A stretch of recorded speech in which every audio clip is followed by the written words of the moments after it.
because that means you're setting up a set of conditions, drawing conclusions, and it usually don't do that.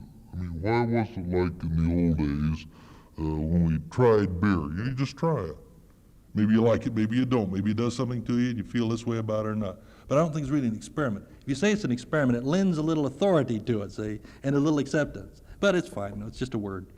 What it amounts to is that if the individual continues to smoke marijuana to the exclusion of other things, and perhaps the only drawback I can find to any drug use is one thing. When that drug becomes more important than the individual, that's when it's a problem. Up to that time, I could care less. If heroin didn't become such a demand for the individual, I could care less if somebody used it. But whatever's in that bottle suddenly becomes a driving force. That's got to be it. Then there's the problem. That's more important than him. That's more important than his family. It's more important than anything he wants to think about. Just get that drug. And any level of that kind of ilk or thinking is, okay, it's a little bit more important. I need this drug before I can function. I got to light up that cigarette before I can talk on the phone. Got to have that cup of coffee before I can get out of bed in the morning. Or I got to have that drink before I can think in the afternoon. These kind of things, when it gets too important, and pretty soon I got to have it before I can do anything. Got to have my tranquilizer, got to have my upper, my pep pill, got to have my diet pill. See, when this gets too important, then we've got a problem with it. Up to that time, okay. And then we're talking about therapy versus the other things. Thank you very much. Oh, more questions? Yes. Are they using the services in Iowa City or people there quite a bit more than they are here? You mean the people from Ames, are they using the services in Iowa City more than they are in Ames, or are the people in Iowa City using their services more? Are they using their own services? Yeah, they're using, of course, they've got a Veterans Administration hospital there, they've got a treatment university hospital there, and they've got, a medical facility set up, which is of extremely larger proportions than our own here. So obviously, yes, they will be using these more than we would be using our facilities here. We have perhaps a different order of drug problem here. I'm not saying it's less or more. It's a different order of drug problem, different kind, different quality of drug problem, perhaps, as everyone has a different quality of drug problem. So it's difficult to compare one place with another. Obviously, their drug problem in Iowa City is going to be kind of shaped by the kind of treatment facilities they have, whereas our drug problem here will be shaped by the kind of information and treatment facilities we have. Whereas I'm one pharmacologist on this campus, there they have a department of pharmacology with a variety of pharmacologists teaching and a barrage of pharmacology students there in their graduate program. And these are servicing that community. They're going out to, and all around there. So what I'm doing on a one-man basis, they may have 35, 40 people to do there. So that makes a difference too. So equipment from, yes.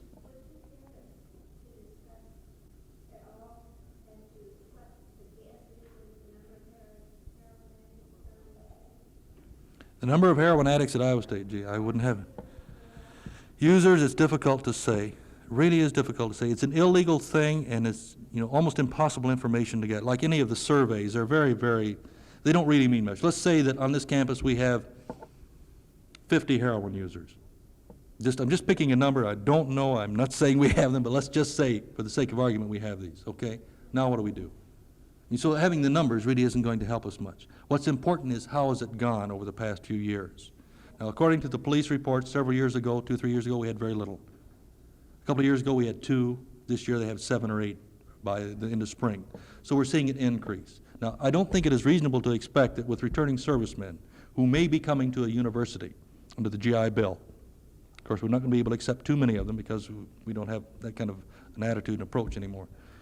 The thing is that as they're coming back, we can't expect them to suddenly come to this university, and when they walk, into Ames and into the university, they're not going to have a drug problem if they had one prior to that. So there may be an influx in this basis. I don't know.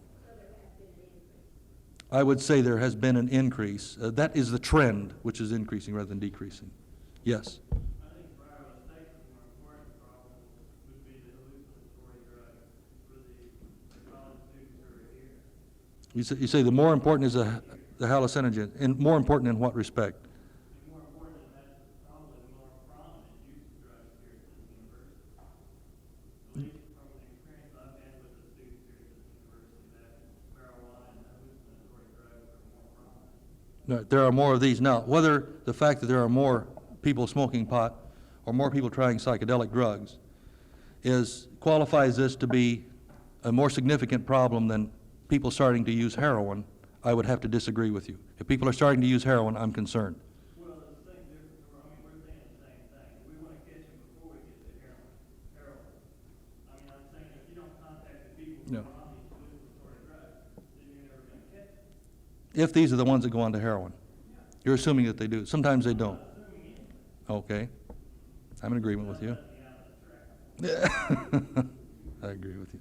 No, basically, yeah, there is really no aspect of the drug problem that is isolated from any other aspect of the drug problem. I think we have to deal with the thing across the board. Because on the one hand, if we say, you know, just this one thing, we'll put all our effort there, then the other thing will get out of the way. This is kind of our problem today.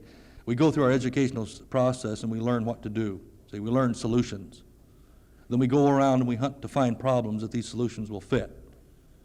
Meanwhile, there are other problems which start developed, and we haven't had the new people coming through to try and approach new solutions, you see. And then pretty soon we get a big pile of problems we don't know what to do with. Yes? Maybe along with this education, to help almost understand what the dangers of addiction are and the dangers of the use of drugs.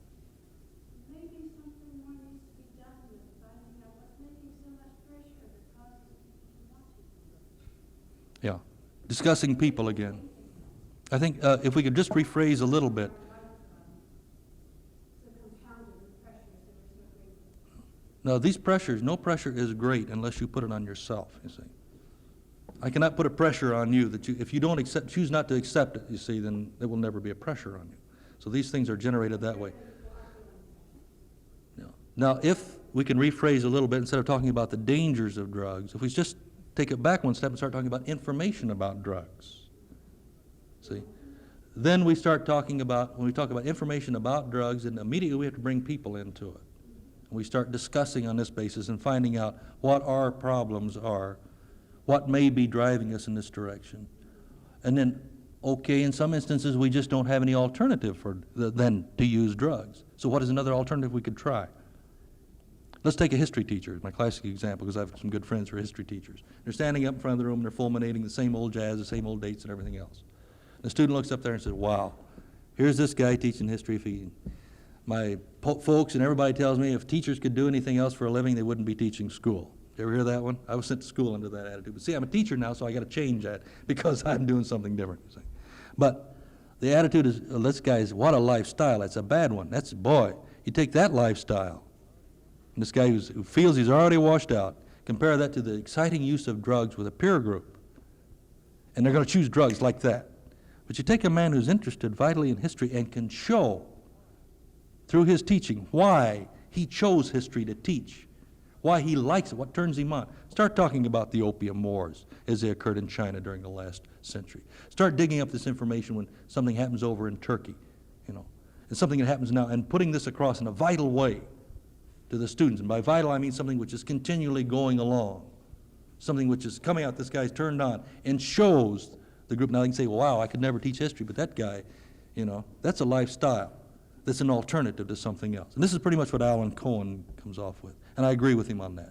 So this is something everybody can do without even being into drugs, you know, but just develop that lifestyle. And then when we start talking about that, finding out, well, what do I do that's of value to me? I can appreciate and listen to music, okay? Now, if we're taking a course in music appreciation, and somebody gives me an A and gives you a B, does that mean I listen better than you do? That means you're less of a human being because you can't accept the value of the music? No. We can say, you know, it's good. And so we work on values of that basis. And people start finding out what their value is as a human being. And maybe it goes to that Jesus movement or whatever. And maybe they find out their value as a human being and their resource. And that's what I'm asking now, is for the people to understand their value and resource in solving a drug problem.